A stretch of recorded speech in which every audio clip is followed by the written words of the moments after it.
So after a really long flight, I think it was 12 hours from Minneapolis to Paris, we finally arrived in France. We got out into the airport, were greeted with a bunch of bienvenus, got on the Roissy bus from Charles de Gaulle, got off at the Paris Opera House. So we got to our hotel, we showered and relaxed. So we had a really glorious afternoon walk down to the Palais Royal. We crossed the street over to the Louvre and walked into the Pyramid Courtyard, through the gate out to the Tuileries, and we strolled through the gardens, sat in one of those iconic green chairs that you see in a lot of the Monet paintings, and I think I took a nap at that point. We made our way through the garden down to the Place de la Concorde, out onto the Champs-Élysées, and strolled all the way down to the Arc de Triomphe. We made our way back along the Seine. It was beautiful that evening. There were lots of people out just kind of having baguettes and brie along the banks. And we strolled back to our hotel, getting there I think around 9, which was a perfect time to grab a bite to eat. We got a good recommendation and went to the Les Maisolettes, where we had gazpacho with duck confit and cucumber sorbet, followed by lamb shoulder and ratatouille. It was amazing.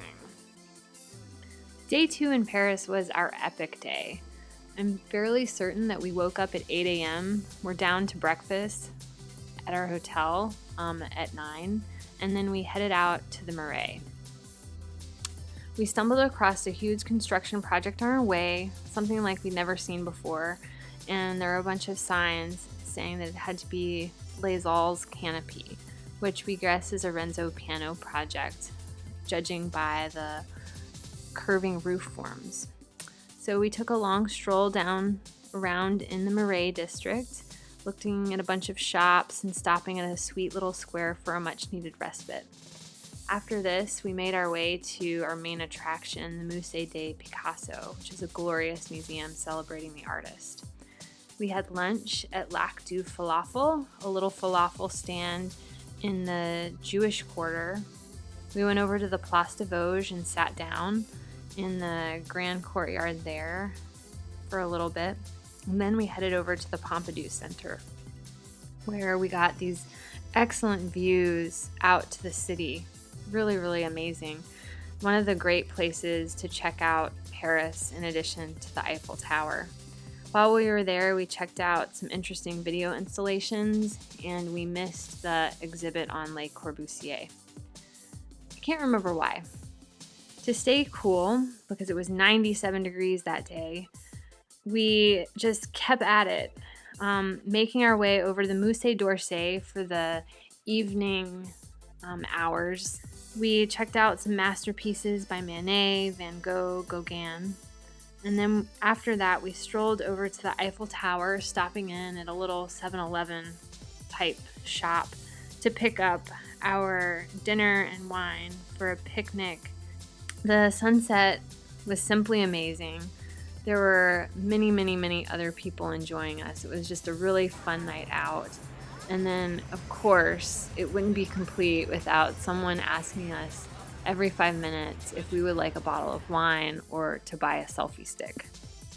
At 10:30 that night, we boarded a boat for a cruise along the Seine, and it was really nice to sit down on the deck of the boat and cruise the Seine with the cool air kind of finally blowing through our hair and seeing all of the people out on the banks of the river. After a good night's rest, we grabbed a couple of LE bikes and headed to the RIR train station, off to Versailles. When we arrived with the other throngs of tourists, there was a line like no other to get into the palace. We made our way out to the garden and sat for lunch along the Grand Canal.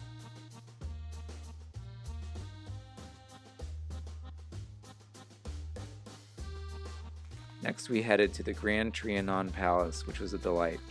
Pink marble, one floor, Italianate, not too overdone, and a minimal crowd.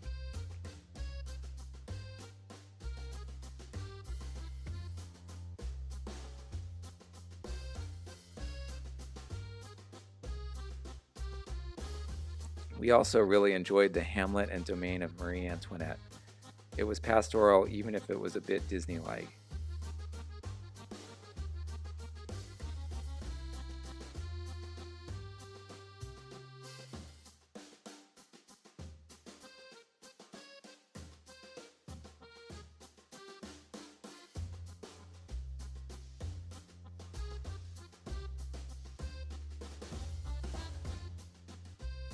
When we visited the palace at 4 p.m., it was line-free.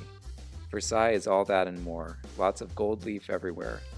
The palace started as a hunting lodge for the royals.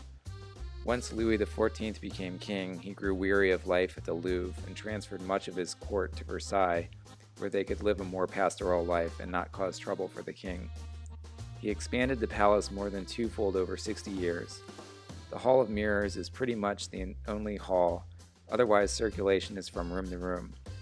All the furniture was sold during the Revolution and little has been replaced, which makes it easier for the mob to maneuver. After a day at Versailles, we were whipped. We grabbed some takeaway from a restaurant down the street from our hotel and had a picnic on the floor before collapsing.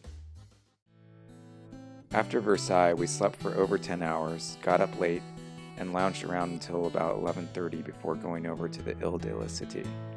We popped into a cafe for a double espresso. It happened to be right next to Sainte-Chapelle, which was a convenient first stop.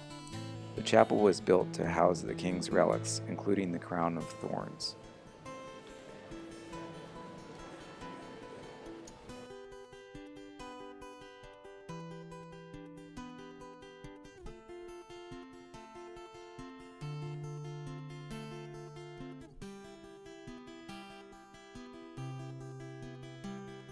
After the chapel, we grabbed a sandwich and headed to the point for a romantic lunch picnic.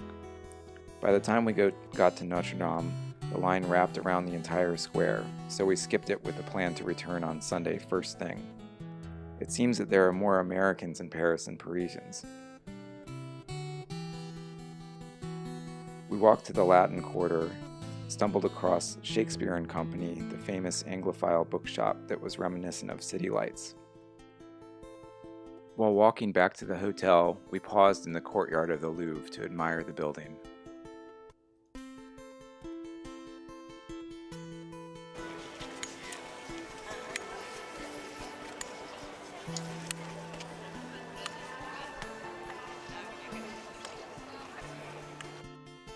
We had a rest at the hotel and headed up to Montmartre, which is still a neat neighborhood in spite of some kitsch and the typical throngs of tourists.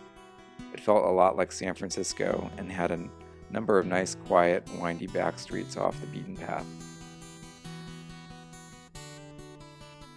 We also found a great restaurant, perhaps our best meal yet.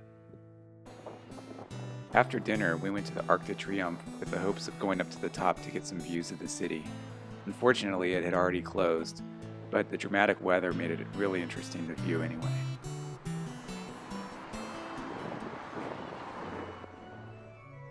Our last day in Paris kicked off with a bang. We got up and at 'em at 8:30 a.m., out the door and on Vélib bicycles by 9. Over to Notre Dame by 9:30 to beat those enormous crowds we'd seen the day before.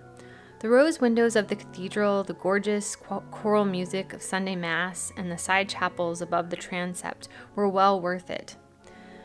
Afterward, we got back on our bikes and headed over to Saint-Germain to Saint-Sulpice for Sunday organ music, which was really lovely. Following that, we ate a breakfast of champions at a trendy Parisian cafe in the Saint-Germain district, and then we spent the afternoon at the Louvre.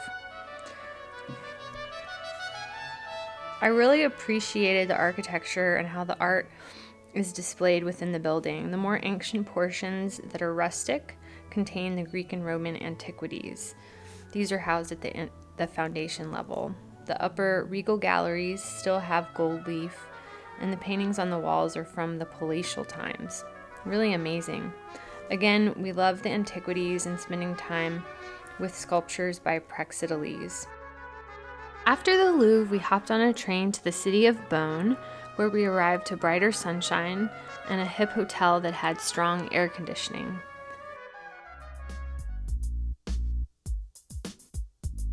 Today we went on a lovely bike tour through the hills just south of Beaune into the heart of the Burgundian terroir to learn more about French wine and sample some of its appellations.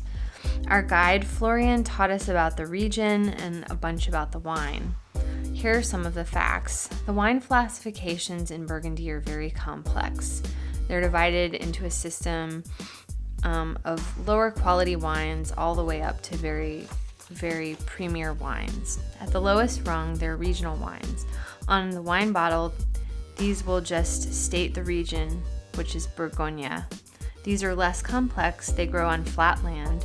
Reds are always Pinot Noir in Burgundy, and whites are always Chardonnay. At the next level, there are village wines. So it will state the region along with the particular village where the wine was produced. After that, there are Premier Cru. This has the name of the village along with a specific number. Following that, there are the Grand Cru. These wines often exceed $1,000 per bottle, with some being as much as $25,000. Needless to say, we didn't sample any of those. Wines with the word Côte in the name are grown on a hillside. A wine called Haute de Côte is grown high on the hill. The most expensive wines occur at the nexus between the plains and the hills.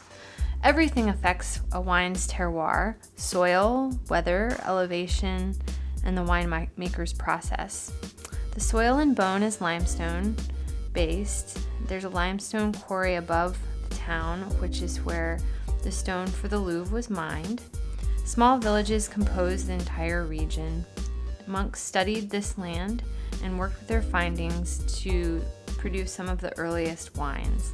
After the revolution, the land was divided up into family plats, more similar to what we saw on our bike tour today. It was really, really, really wonderful and fun. We met a lot of nice people and had a great time. Our day began at Enterprise Car Rental, where we assumed we got an okay deal on our car. I jumped into the driver's seat and we were almost off.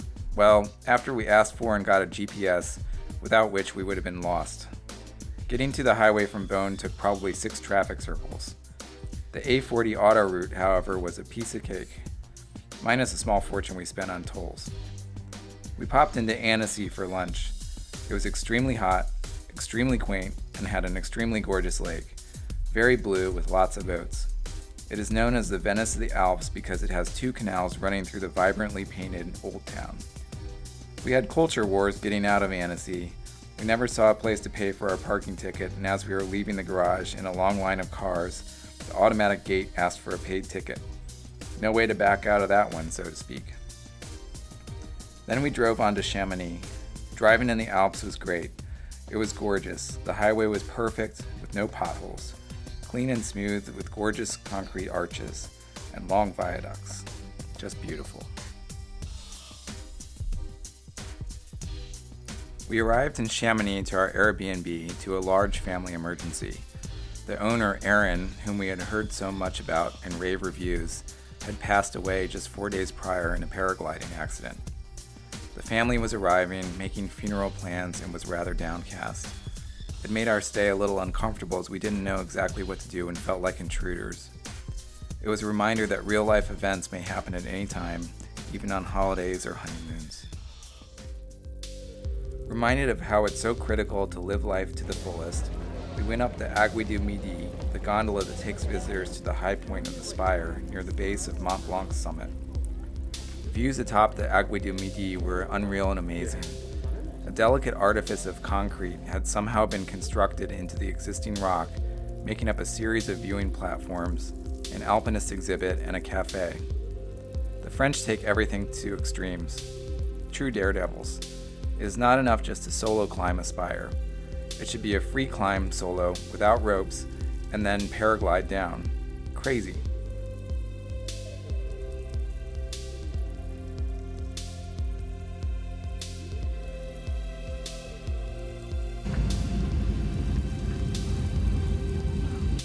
We took the lift back down to the Midway station and then hiked along the ridgeline to the Help Runner train station.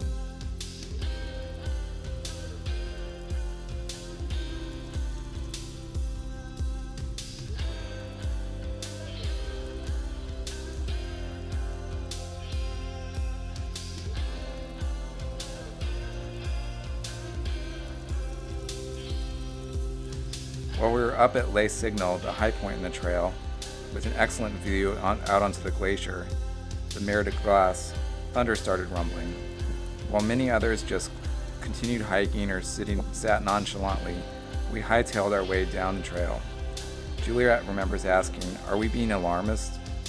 Everyone else was just happily plodding up the mountain. But in 30 minutes' time, the sky had opened, proving our decision to be sound. The train station awning saved us a soaking, but it was sunny once again by the time we got down to town, so we had a gelato in celebration. On our road trip from Chamonix to Valoir, we passed through many cute alpine towns. Those in the Chamonix Valley seemed quieter than Chamonix itself, but perhaps just as overpriced. From Beaufort onward was gorgeous, and it was a small winding road. We passed by the ski resorts of Col d'Iseren and Val d'Isere, wishing that it was winter and that we had our snowboards. It's just magnificent. It's way bigger than I thought it was. And the alpine areas are really beautiful. Yeah, it's great. Then it was on to Vanois National Park near Val d'Isere. This is a pristine alpine area with stone cabins and lots of hiking trails.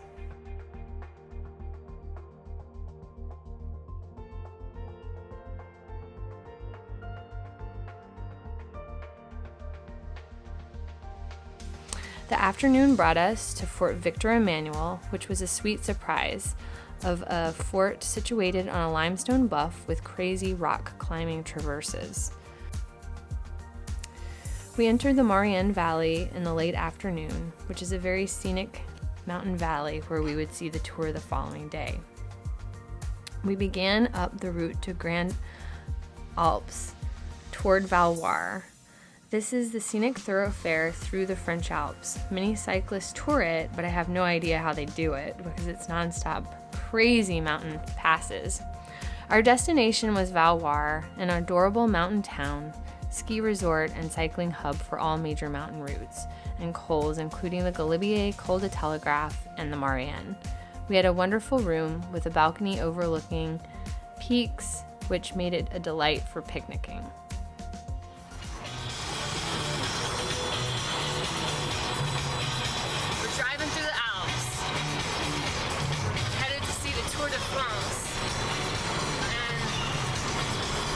Jeff, are you excited about today? Yeah, it's gonna be great. It's gonna be awesome. Check out our bikes. While in Valoir, we rented road bikes in town, which luckily fit into our little rental car, so that we would be able to get around and see the tour. It's lucky that we did. Our first tour stop was Saint-Jean-de-Maurienne and the start of stage 19. We saw all the tour riders sign in and then take a lap around the town before they started the race.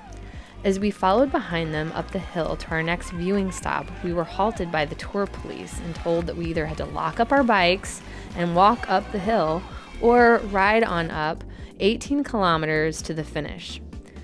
Naturally, we opted for riding La Toussière. It was so hot that day, over 90 degrees the entire way, but there were many watering holes that we could take advantage of. It took us about 2 hours and we arrived at 1 kilometer mark, which was an excellent vantage point for seeing the tour. Not only did we get to see the end, but we also got to see all the riders cross a mile below us, passing through a nearby ski resort before making it up to where we were perched. It was truly amazing. First came Nibali, tour winner from 2014, followed by the somewhat smiling Nairo Quintana, Jeff and my favorite, and then Chris Froome. We hung around to watch the rest of the field show up. The riders poured in for about 45 minutes before we headed back down into what turned out to be a thunderstorm, back into Valoir. This was probably the coolest day of the entire trip. I was a little bit skeptical going into it, but seeing the tour and the riders finish in the Alps was simply amazing. The next day, we were thwarted from seeing the tour pass us on the Galibier climb due to road closures. So we just watched them pass by in the town of Saint Michel de Maurienne.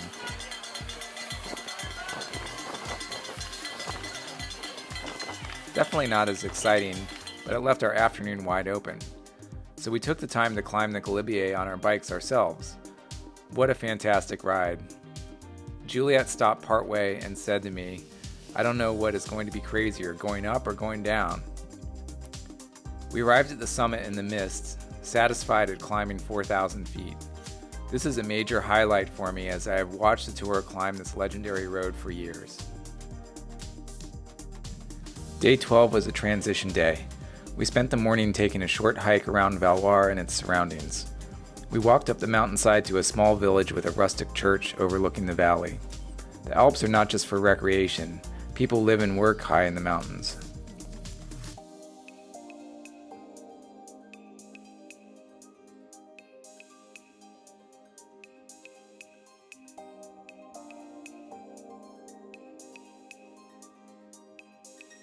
In the afternoon, we drove to Geneva, boarded an EasyJet flight, and flew to Rome. We arrived at our hotel late at night, but excited for the next phase of our journey.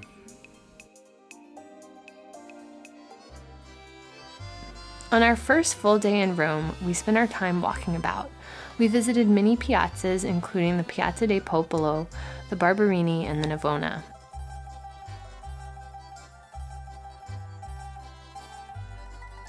We strolled dusty parks filled with cicadas and the occasional parakeet. We tried to visit a number of churches only to find that they were closed, but those we did make it into were amazing, like St. Ignazio Loyola, where we saw Michelangelo's Ecstasy of St. Teresa.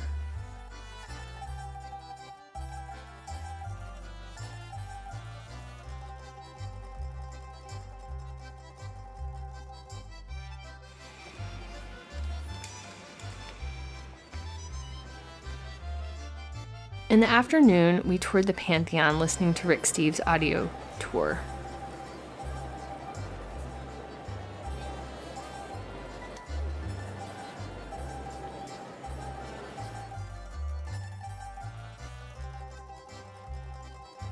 Around sunset, we sat in the Campo dei Fiori for some antipasta. After getting the ordering rhythm down in France, we quickly learned the same rules do not apply in Italy. After dinner, we walked around the city to various squares and fountains. This proved to be the most pleasant time to be out on the town in Rome because of the cooler temperatures and slower pace. A day at the Vatican in the summer is by far the craziest crowded place on earth.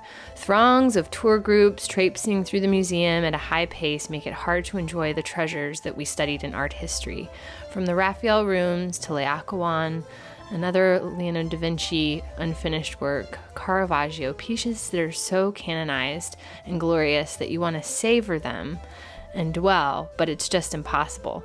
The Sistine Chapel is like being in a sardine can.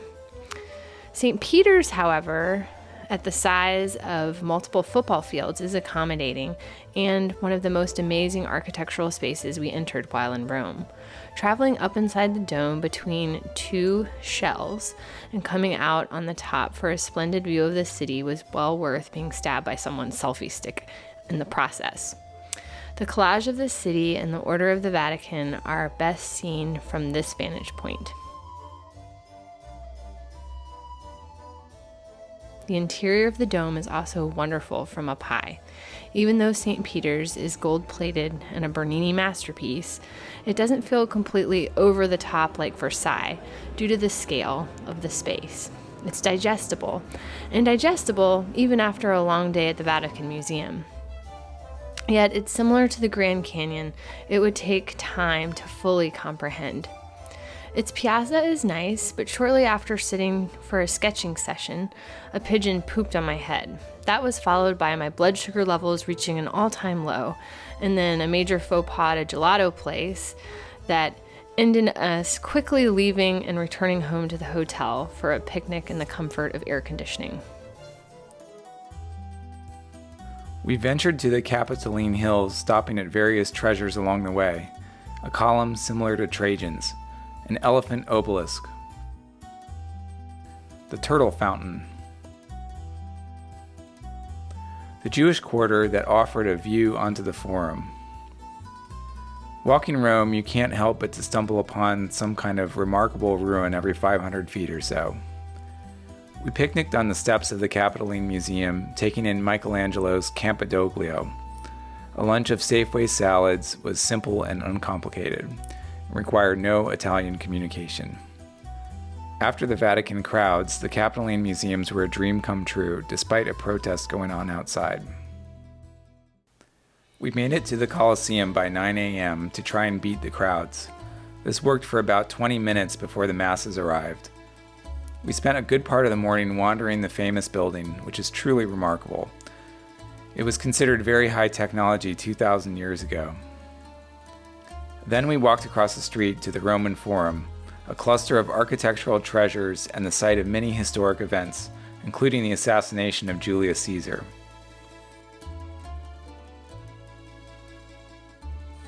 At that point, the heat was starting to get oppressive, and we felt like we were melting a little bit. We crossed the river and strolled through the shaded streets of Trastevere, stopping for lunch and cooling our feet in the fountain.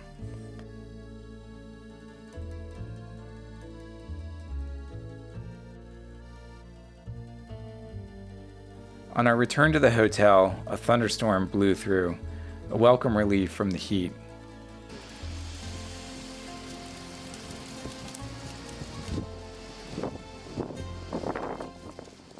On our last day of our trip, we opted to go to Ostia Antica instead of Pompeii. Ostia Antica is a large ruin on the Mediterranean coast that was once Rome's port and a bustling city in its own right. Over the years, sediment from the river buried the city, but it has been excavated and many of the brick walls are well preserved. We loved the lack of tourists and having the place to ourselves. We wandered the ruins, sketched, and relaxed for several hours, savoring our last day in Rome.